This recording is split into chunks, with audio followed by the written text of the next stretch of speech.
Great morning जी, great morning, नमस्कार। मैं भूपेश आनंद। आज कुछ आगे हम अपने state of being being living in the past, जो हमारा एक टॉपिक चल रहा है, मैं कुछ कुछ और आगे आपके सामने आज बातें रखने वाला हूँ। उम्मीद है कि आपको लास्ट दो बातें लेक्चर 1 लेक्चर 2 में और जो मैंने इंट्रो बताया था, कुछ थोड़ा सा लॉजिकली बात रिलेट की होगी आपने लाइफ में। आपको लेक्चर सुनना है और आपको अपनी लाइफ के इंस्टेंसेस के साथ, क्योंकि जब तक आप अपना सेल्फ डायग्नोसिस नहीं करेंगे, अपने आप को रिलेट नहीं करेंगे, अपने आप को नहीं देखेंगे, अपनी हैबिट्स को नहीं देखेंगे, अपने पैटर्न्स को नहीं देखेंगे, तो दोस्तों कुछ भी मैनिफेस्ट होने वाला नहीं है। क्योंकि मैं अभी आपको मैनिफेस्टेशन के रूल्स बताने वाला हूँ, लेकिन उन रूल्स से पहले आपका अपने आप को जानना, अपने आप इंटरनल अपनी हैबिट्स को समझना और फिर उनके ऊपर काम करना, which can be done through meditation, which can be done through imagination, which can be done through visualisation, which can be done through awareness, which can be done through mindfulness. जब आप यहाँ इस प्रोसेस को पूरा adopt कर लेंगे, then only you can manifest. क्योंकि पहले जो आपके हम सबके बीच में जो ग्लटर भरा हुआ है दोस्तों, उसको पहले क्लीन करना है। और उसको क्लीन करने से पहले मैंने टॉपिक नंबर 1 रखा, living in the memories of past. हम भूतकाल, हम पास्ट टेंस में जो हमारे साथ एक्सपीरियंसेस हुए, हम उनके साथ ही लगे रहते हैं, वही विचार करते हैं और वही फीलिंग्स होती हैं, और धीरे धीरे वो फीलिंग्स ओवररूल कर लेती है थॉट्स को। तो मैं कुछ और आज एक चर्चा को आगे लेके जाने वाला हूँ। छोटे छोटे लेक्चर्स हैं, मैं चाहता हूँ कि हर अलग स्लाइड पे मैं आपको थोड़ी सी बातें बताऊँ। मैंने आज से कुछ दिनों पहले ये काम शुरू किया था, that is how to manifest your dreams. अपने सपनों को कैसे साकार करें, अपने सपनों को कैसे साकार करें। मुझे बताना तो ये है कि how we can manifest our dreams, but the point is we have 11 topics. पहले मुझे यहाँ पहुँचना है मैनिफेस्टेशन 5 स्टेप्स ऑफ क्रिएशन में। बट इससे पहले ऐसा नहीं है कि ये कोई आपके मैं अलादीन का चिराग देने वाला हूँ। आपको पहले अपने आप पे काम करना है, because you are the creators. अभी तक हम खाली रिएक्टर्स हो रहे हैं, we are the creators. Human being is different from plant kingdom and different from animal kingdom. आप जो चाहें वो क्रिएट कर सकते हैं। तो आपको अभी यहाँ पर ये समझना है कि what are the topics, how we are living in the memories of past. हम भूतकाल की बातों से कैसे रिलेट कर रहे हैं। तो मैंने लास्ट लेक्चर 1 में, लेक्चर 2 में कुछ बातें आपको डिस्कस की, कॉन्शियस माइंड की बातें बताई, सब कॉन्शियस माइंड की बातें बताई। होप आप उसको रिलेट कर पा रहे हैं। Conscious mind 5%। आपके पास पावर है फ्री विल, जिसको आप कहते हैं, जो रेगुलरली आपको नए थॉट्स आते हैं, नई बातें आती हैं, नई पॉजिटिविटी आती है। बट होता क्या है कि जैसे ही हम उठते हैं और रोज़मर्रा के काम में लग जाते हैं, वही पुराने धर्रे की बातें, पुरानी बातें, पुराने एक्शंस, पुराने बिहेवियर, और फिर पुरानी चॉइसेस, और फिर पुराना ही सब कुछ फीलिंग्स। तो 95% सबकॉन्शियस माइंड में जो हम ऑलरेडी डाल चुके हैं। तो ऐसा भी कहा गया है कि 95% of what we are at the age of 35, we are at the age of 35, हम 95% वही पुराने स्टेट बीइंग ऑफ में रहते हैं जो हमने अभी तक एक्सपीरियंस किया। इट मीन्स आप कुछ नया कर ही नहीं पाते, आप उस मैट्रिक्स में फंसे हुए। और लास्ट लेक्चर में मैंने आपको मैट्रिक्स के बारे में बताया, and then we discuss about stimulus. मैंने आपको कहा स्टिमुलस सिस्टम क्या होता है, कि जो भी बाहर एनवायरनमेंट में हो रहा है, पेपर डिफिकल्ट आ गया, किसी ने आपसे बात नहीं मानी, गर्लफ्रेंड ने मना कर दिया, या कुछ भी है ना, उससे क्या होगा, रिकॉग्निशन होगा। और उस कॉग्निशन से हम उसको रिकॉग्नाइज करते हैं, रिकॉग्निशन से हम या तो रिएक्ट करते हैं या रिस्पॉन्ड करते हैं। 95% केसेस में सबकॉन्शियस माइंड, क्योंकि ज़्यादा, बिकॉज वहाँ पे हम ऑलरेडी पास्ट मेमोरीज को फीड कर चुके हैं, तो वो रिएक्ट करता है। हम जाने अनजाने में, आप खुद अपने आप से अपनी हैबिट्स को एनालाइज करें कि आप क्या रिएक्ट करते हैं, या क्योंकि वो स्मॉल विंडो होती है 2 सेकंड की। मैंने इसके बाद आज आपके सामने ये थोड़ी सी बात और रखनी है। मैंने ये कहा that our feelings are electrical and our thoughts are electrical and our feelings are magnetic. तो आप इलेक्ट्रोमैग्नेटिक वेव्स इस दुनिया में लेकर आ रहे हैं। आपकी जितनी ज़्यादा वाइब्रेशंस होगी, जिस फ्रीक्वेंसी से बार बार आप लेकर आओगे, उतनी जल्दी अट्रैक्ट करोगे। तो आप जो अंदर से हैं वो बाहर की दुनिया बन सकती है। एक्चुअली में अभी तक हम क्या करते हैं, बाहर की दुनिया से हम अपने आप को एडजस्ट करते हैं। अब ऐसा नहीं करना है। यही बात है यहाँ पे living in the memories of past में। मैं आज आपसे एक बात ये कहना चाहता हूँ कि अगर हमें बदलना है ना, अगर हमें सच में बदलना है, तो जो पुरानी बातें हैं, पुराने सेम थॉट्स, अगर हम सेम विचार ही करते रहेंगे, तो सेम थॉट्स होंगी तो सेम चॉइसेस होंगी। अच्छा, जब सेम चॉइसेस होंगी तो सेम एक्शंस होंगी। आपने सुना होगा be aware of your thoughts, because thoughts will become your actions. Be aware of your actions because they will become your habits. Be aware of your habits because it will change your destiny. ये कहानी आपने बचपन में ये सुना होगा, मैं आज उसी से रिलेट करता हूँ कि आपके पास अगर सेम रियलिटी है, सेम रियलिटी का मतलब है सेम थॉट्स हैं, सेम चॉइसेस हैं, सेम एक्शंस हैं, सेम बिहेवियर है, सेम एक्सपीरियंस है, तो सेम फीलिंग्स ही होने वाली है। और हम चाहते हैं कि हम कुछ नया करें, हम लाइफ में आगे पहुंच जाएं, बिल्कुल पहुंच सकते हैं, बट द पॉइंट इज आपको शाही पनीर खाना है और आप कहते हैं कि वही पुरानी जो मैंने कल दाल मखनी मंगाई थी उसी में शाही पनीर का टेस्ट आ जाए। नहीं, शाही पनीर खाना अच्छी बात है, या शाही पनीर का सोचना अच्छी बात है, मतलब आप अपने नए थॉट्स, अपने विचार, अपनी बातों के बारे में सोच रहे हैं, it is good, but the point is आपको बैकग्राउंड हिस्ट्री भी चेंज करनी पड़ेगी, आपको बैकएंड में भी कुछ चेंज लाना पड़ेगा। जब तक आप बैकएंड में चेंज नहीं लेकर आएंगे तब तक आप अपनी उसी रियलिटी में जीते रहेंगे। मैंने इसी स्लाइड में यही रखा कि अगर आप सेम विचार, सेम थॉट्स को विचार करते हैं तो आपके पास चॉइस भी वही है। अच्छा, जब सेम चॉइस है तो आप एक्शन भी वही करेंगे। अच्छा, जब सेम एक्शन है तो आपका रिजल्ट भी वही आएगा और सेम बिहेवियर होगा। अच्छा, जब सेम बिहेवियर होगा तो अल्टीमेटली एक्सपीरियंस सेम है और फीलिंग्स भी सेम होंगी। बट अगर आप सच में इसको बदलना चाहते हैं, you want to change your new state of being, तो ओल्ड स्टेट से न्यू स्टेट में आने के लिए हमें क्या करना पड़ेगा दोस्तों? नई थॉट्स, नए choice, new actions, new experience and new feelings. ये होगा कैसे, मैं वो बताने वाला हूँ। खाली बोलने से काम नहीं चलेगा, मैं बताऊंगा आपको that how it can be possible, कैसे आप नए विचार लेकर आ सकते हैं। हम जब बहुत छोटे से थे ना, जब इस दुनिया में आए तो हम बड़े फ्रेश से थे, हम बड़े छोटे से बेबी से थे, सब बातें पहली पहली बार कर रहे थे, पहली पहली बार देख रहे थे, हमारी आंखें सब कुछ सुन रही थी।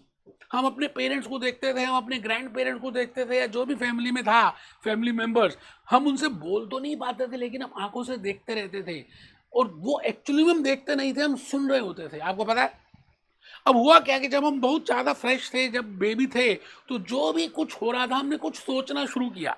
जब हमने देखा फिर कुछ सोचना शुरू किया। अच्छा, जब कुछ सोचा, थॉट्स आई, तो उसी के रेलेवेंट फीलिंग्स आनी स्टार्ट हो गई। हमें पता ही नहीं चला कि कब वो थॉट्स, हम बार बार उसी तरह के थॉट्स को रिपीट करते जा रहे हैं। और जब हम बार बार थॉट्स को रिपीट कर रहे थे तो बार बार वही फीलिंग्स आ रही थी।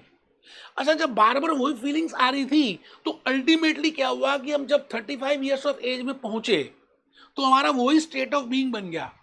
मतलब वो 95% जो हमने 35 साल तक जो देखा, जो एक्सपीरियंस किया, जो चॉइस थी, जो एक्शन लिए, हमें लगा यही है दुनिया, this is the state of being, वो हमारी पर्सनैलिटी बन गई, जबकि ऐसा है ही नहीं। मैं यही बात तो यहाँ पे बताने वाला हूँ। अब धीरे धीरे क्या हुआ कि क्योंकि आप वही थॉट्स कर रहे थे, वही फीलिंग्स आ रही थी, अब फीलिंग्स ने ओवररूल कर दिया थॉट्स को। सुनिएगा ध्यान से, मैंने पहले कहा पहले विचार आते हैं, विचार से भाव आते हैं। अब हुआ क्या, क्योंकि आप सेम तरह के विचार बार बार सोचते जा रहे थे, तो फिर क्या हुआ, उससे फीलिंग्स भी सेम आ रही थी, और आपको लगा यही हकीकत है, यही सब कुछ है, यही दुनिया है, क्योंकि आपने बचपन में वही सीखा था जब आप फ्रेश थे, या वही देखा था, वही इन्वायरमेंट से एब्जॉर्ब किया था, चाहे वो स्कूल का एनवायरमेंट है, चाहे वो घर का एनवायरमेंट है, चाहे फैमिली का एनवायरमेंट है, चाहे स्कूल, कहीं से भी जो भी कुछ आपने एब्जॉर्ब किया, सोशल मीडिया से कुछ भी किया, आपको लगा यही सच है।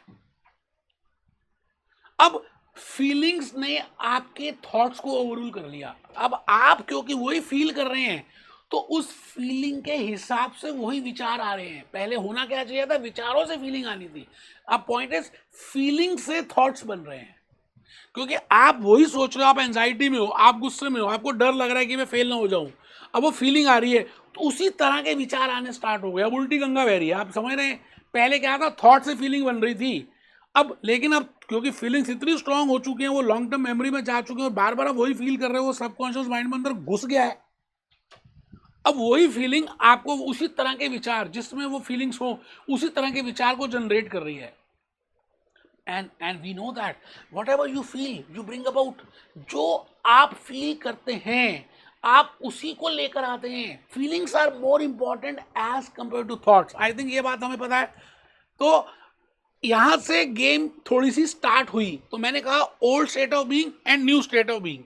अब दोस्तों, टू चेंज अपने स्टेट ऑफ बीइंग को अब कैसे चेंज किया जाए। मैंने अभी अभी बताया कि फीलिंग्स ज़्यादा इंपॉर्टेंट होती हैं एज कम्पेयर टू थॉट्स, और कैसे हमने इनिशियल स्टेज से थॉट्स के बाद फीलिंग्स ने ओवररूल कर दिया थॉट्स को। अब स्टेट ऑफ बीइंग को चेंज करने के लिए मैं आज आपको एक बड़ा सिंपल सा वे बताने वाला हूँ। आपने अपने विचारों को चेंज नहीं करना, क्योंकि थॉट्स को चेंज करना that is a very difficult task. आप किसी मोटिवेशनल इवेंट में जाते हैं, आप वहाँ बहुत अच्छा सुनते हैं, बहुत सारी बातें अच्छी लगती हैं और आपको लगता है हम ऐसे ही करेंगे, और अचानक नेक्स्ट डे आपको कोई सिचुएशन मीट करते हैं, आप नया सेम एनवायरनमेंट में जाते हैं, तो आपके वो विचार कहीं ना कहीं भ्रमित हो जाते हैं, आप भूल जाते हैं उन विचारों को, उन थॉट्स को। इसका मतलब हमने अब अपनी स्टेट ऑफ बीइंग को थॉट्स की मदद से नहीं बदलना। ये एक रहस्य की बात बताने जा रहा हूँ आपको। You have to transform yourself, you have to transform your state of being with by transforming your feelings. मतलब बाहर कुछ भी घट रहा हो, आपकी अगर फीलिंग्स दूसरी हैं, आपकी अगर इमोशंस हैं, आप अगर दूसरा इमोशनली फील कर रहे हैं, तो बाहर का आउटसाइड वर्ल्ड अपने आप चेंज हो जाएगा। बिकॉज थॉट्स को बदलने में फिर समय लगेगा। समय क्या मतलब, आप उसको सस्टेन नहीं कर पाएंगे। तो फीलिंग्स को आपने बदलना है, आपने फील वैसा करना है जैसा आपको चाहिए। Because whatever you feel about you come about, whatever you are inside, धीरे धीरे जैसे जैसे लॉ ऑफ अट्रैक्शन आपके साथ आप फॉलो करेंगे विद फीलिंग्स, और आप जो सोचेंगे वो न्यूरोलॉजिकली सोच रहे हैं, और जो फील कर रहे हैं वो केमिकली फील कर रहे हैं। मैं अभी आपको बताऊंगा कि केमिकल्स का मतलब क्या होता है। आपकी हर फीलिंग के पीछे एक केमिकल रिलेट है। जब आप एंजाइटी में होते हैं तो अलग तरह का केमिकल रिलीज होता है, जब आप प्यार में होते हैं तो कुछ अलग तरह का रिलीज होता है, जब आप बहुत खुश होते हैं तो अलग तरह का केमिकल रिलीज होता है। इट मीन्स आपको न्यूरोलॉजिकली सोचना है और आपको केमिकली फील करना है। अब सवाल आता है कि पहले हम फील करना स्टार्ट कर देंगे, हम वही फील करेंगे, वही केमिकल रिलीज होगा, और ऑटोमेटिकली वही विचार आएंगे, और आउटसाइड वर्ल्ड धीरे धीरे उसी तरह से बदलना स्टार्ट हो जाएगा। आई थिंक आप मेरी बात को शायद समझ रहे हैं। तो दोस्तों, स्टेट ऑफ बीइंग, जिस स्टेट ऑफ बीइंग में हम रहते हैं वो आपकी पर्सनैलिटी बन जाता है। And personality is nothing but your personal reality. आपके साथ एक घटना हुई, अज्यूम करता हूं कि आप एक जॉब में वर्क करते थे और आपके बॉस ने अचानक आपको फायर कर दिया, और आपने कहा this boss is very idiot, I can not trust on this this this this blah blah blah blah blah. बहुत सारी बातें आपने अपने बॉस के लिए बोल दी, क्योंकि उसने एकदम आपको निकाल दिया, और आपके मन में ऐसी फीलिंग, इंटेंस फीलिंग आई कि यार किसी के ऊपर ट्रस्ट नहीं कर सकते, ऐसा हो गया, ये गलत हुआ मेरे साथ, ऐसा। आप अब उसी फीलिंग में हैं कुछ दिनों तक, तो आप कहेंगे मेरा मूड अच्छा नहीं है। इट मीन्स जो फीलिंग आप कुछ दिनों तक, कुछ घंटों तक फील करते हैं, उससे आपका मूड चेंज हो जाता है, और वाइस वर्सा भी पॉसिबल है। अब आप उसी मूड में हैं, जैसे मिस्टर एक्स को, रामलाल को उनके बॉस ने निकाला। अब उस रामलाल ने बॉस के लिए बड़ी सारी नेगेटिव बातें मन में सोची, और वो फील किया कि यार ये मेरे साथ ही ऐसे होता है, क्या ट्रस्ट नहीं करना चाहिए, क्या ऐसा नहीं होना चाहिए, क्या वो नहीं होना चाहिए, ये इडियट है, ये ऐसा है, ये वो है। हजार बातें उसने मन में सोची और वो फील करना स्टार्ट, मतलब he is feeling very bad. अब अगर कुछ दिनों तक ये फीलिंग रहेगी तो वो मूड में कन्वर्ट हो जाता है, और आप वही फील कुछ वीक्स तक लेके आते हो, तो that will be name, that will change your temperament. मतलब वो घटना घटे 10 साल 15 साल हो चुके हैं, लेकिन आज भी आप उसी टेम्परामेंट में, उसी घटना के, उसी पेन में जी रहे हैं। और अगर आप उसी को ईयर्स से कैरी फॉरवर्ड करते हैं, तो बेटे वो आपकी पर्सनैलिटी बन जाता है, आपका स्टेट ऑफ बीइंग बन जाता है। एंड व्हेन आई से पर्सनैलिटी, पर्सनैलिटी मीन्स आपकी पर्सनल रियलिटी वही है। वो बॉस मर गया, खत्म हो गया, सिचुएशन चली गई, लेकिन आज भी आज आप अनएम्प्लॉयड हैं, क्योंकि आप अब ट्रस्ट ही नहीं कर रहे किसी के ऊपर। एक आपने पेपर दिया था, अज्यूम करते हैं, मैं अपनी बात करता हूँ, मैंने पेपर दिया था, मैं फेल हो गया। अब फेल हो गया तो हो गया, उस जमाने में मैंने शायद पढ़ाई नहीं की होगी, शायद ध्यान से नहीं देखा होगा, या जो बेस्ट, या जो भी रहा होगा। अब मैं अगर यही रोता रहूं कि मैं फेल हो गया था, फेल हो गया था, फेल हो गया था, तो क्या मैं सीए, क्या मैं सीएस, और क्या मैं इतने सारे क्वालिफिकेशंस को कर पाता? और ऐसा थोड़ी कि मैं फेल नहीं हुआ, फेल हुआ। बट मैं उस स्टेट ऑफ बीइंग में नहीं रहा, मैं अपनी नई स्टेट ऑफ बीइंग में आ गया। आप देखिए ना, मैं आपको आज ये जो बताने जा रहा हूं, this is new state of being, how emotional reaction create different state of being. आपके जो इमोशनल रिएक्शंस हैं, आप जो फील कर रहे हैं, फील माइंड में होता है और आप इमोशंस बॉडी में होते हैं। तो फीलिंग का बड़े पापा इमोशंस हैं, ऐसा समझ लीजिए। तो पहले विचार बना, विचार से आपने कुछ फील किया, फील जब ज़्यादा किया तो उससे बॉडी में इमोशंस हुई, इंटेंस फीलिंग हुई, वो सबकॉन्शियस माइंड में चली गई।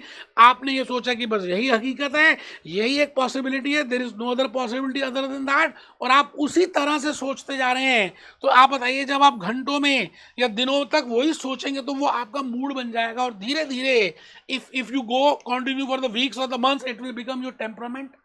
एंड लास्टली ईयर्स अगर आप ऐसे ही रहते हैं तो बेटे पर्सनैलिटी बन जाएगी। आप हमेशा बॉस को, और साइकोलॉजिस्ट के पास जाए ना, तो साइकोलॉजिस्ट मैक्सिमम केसेस में 50% केसेस में कहते हैं कि जो भी उनके पास पेशेंट आता है वो एक्चुअली में 50% अपनी स्टोरी को एग्जैगरेट कर रहा होता है, क्योंकि वो एक्चुअली में ग्रीवेंसेस का बॉक्स बन गया है।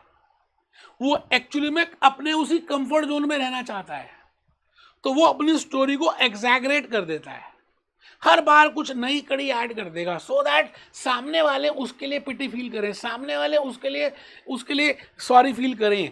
अब जब वो सॉरी फील करेगा तो वो उसी तरह से उसी पेन और उसी रिलीफ में, उसी ग्रीवेंस में है, उसका वही केमिकल रिलीज होगा। अभी केमिकल की बात हम करेंगे कि कौन सा केमिकल कब रिलीज होता है, और वो अल्टीमेटली अपना ही लॉस कर रहा है। ये साइकोलॉजिस्ट कह रहे हैं, मैं नहीं कह रहा। आप मेरी बात को शायद समझ रहे हैं।